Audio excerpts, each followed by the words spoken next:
My name is Mrs. Young. I like to make videos to teach you new things and to help you remember the things you already know. I'm glad you're here today. Hi guys, how's everybody doing today? I hope you are all doing great. Today is Tuesday, April 30th in the year 2024.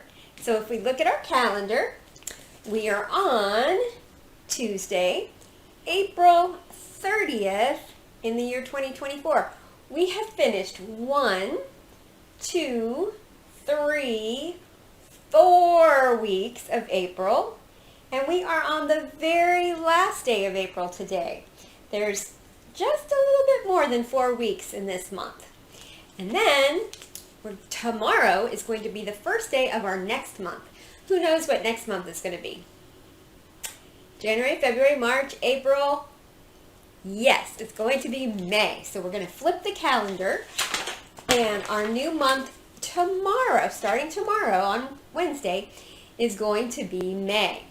So there's a few things that are happening in May.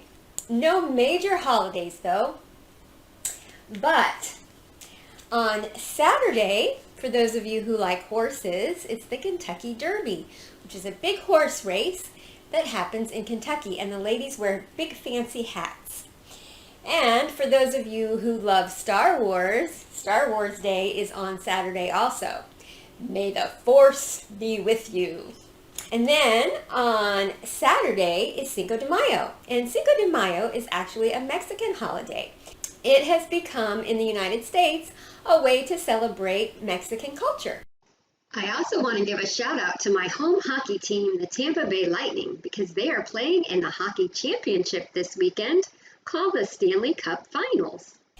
And then we have Mother's Day on May 12th. So that is a special day to recognize our moms and all of the wonderful things that they do for us.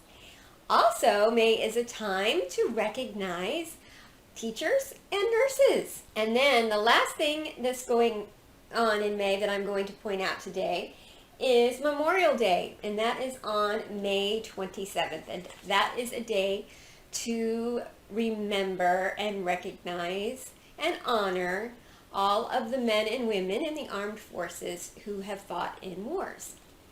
So, no major holidays in May, but a lot of celebrations going on.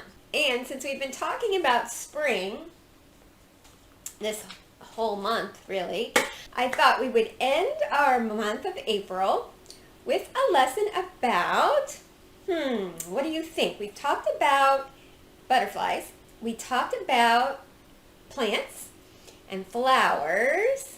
So today we're going to learn about honeybees. Okay guys, are you ready? Here we go. Have you ever seen a fuzzy little bumblebee buzzing around a flower? Well, that might be a honeybee.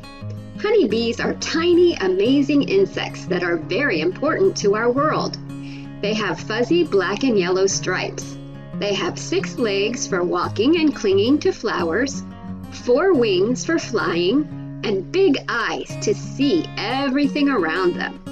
They also have a long tongue like a straw to slurp up nectar, which is the sweet liquid that flowers make. Honeybees love nectar, and they travel from flower to collect as much as they can. They live together in big groups called colonies, in houses they build called hives. Inside the hive, there are many honeybee rooms called cells made from beeswax. Every beehive has a special bee in charge, and that is the queen bee. She is bigger than the other bees, and she lays all the eggs in the hive. The worker bees take care of the baby bees, clean the hive, and make honey, the most important job of all. When a worker bee gets back to the hive with nectar, the sweet liquid from the flowers, the worker bee shares it with the other worker bees. Over time, the nectar turns into a thick golden liquid called honey. The bees store the honey in honeycomb cells to eat later and share with the whole colony. Just like butterflies, honeybees also help flowers grow.